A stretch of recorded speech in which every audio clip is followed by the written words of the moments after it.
From the PEP Radio Newsroom, these are the stories we are covering at this hour. The U.S. government says it's placing a 17% duty on most fresh Mexican tomatoes after negotiations ended without an agreement to avert the tariff. Proponents say that the import tax announced Monday will help rebuild the shrinking U.S. tomato industry and ensure that produce eaten in the United States is also grown there.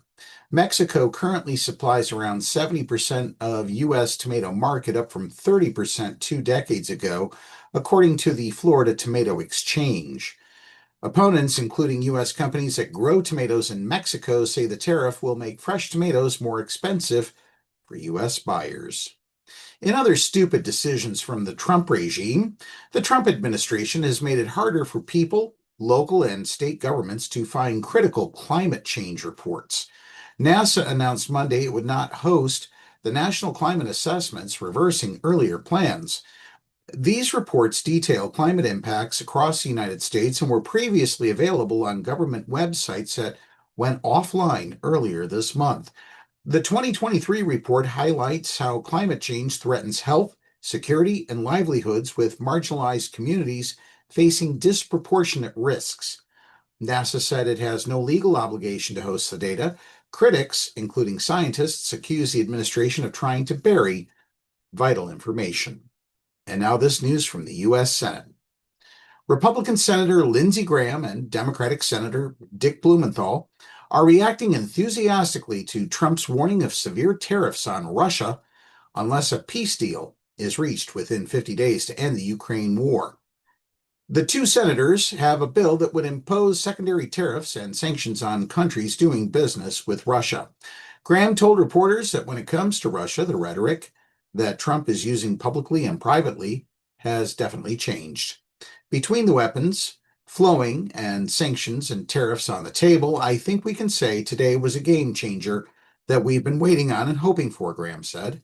Blumenthal later joined Graham in talking to reporters, saying that Trump's action is good. Our bill is better. He added that Trump's warning is a powerful step in the right direction. Intersectionality is an important consideration when making both fiscal policy and representing already marginalized communities. And you know what? The Supreme Court didn't care. The Supreme Court's decision to allow the dismantling of the Education Department will impact millions of Latino students, civil rights organization Voto Latino said in a statement.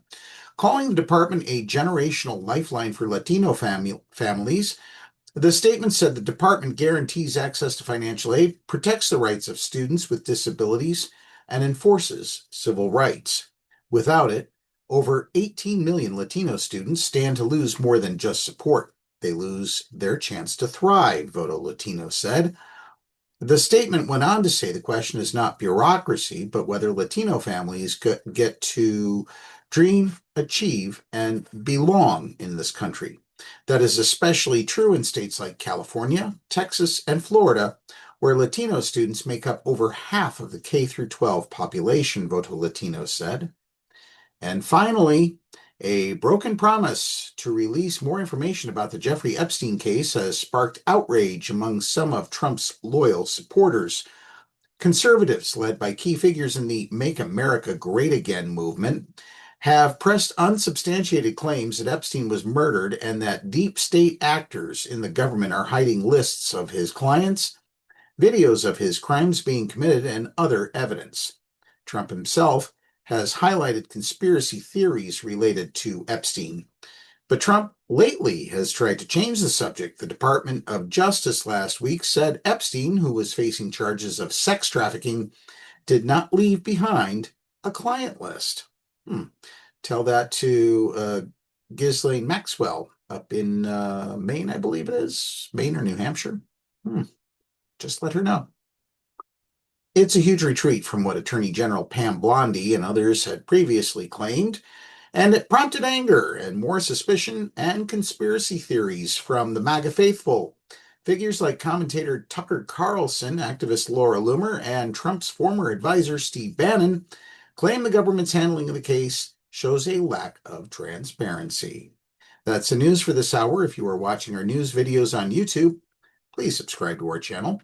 PEP Radio is now available on Alexa. Just tell your device, Alexa, play PEP Radio. Up next, we have the Meadville area weather forecast here on PEP Radio.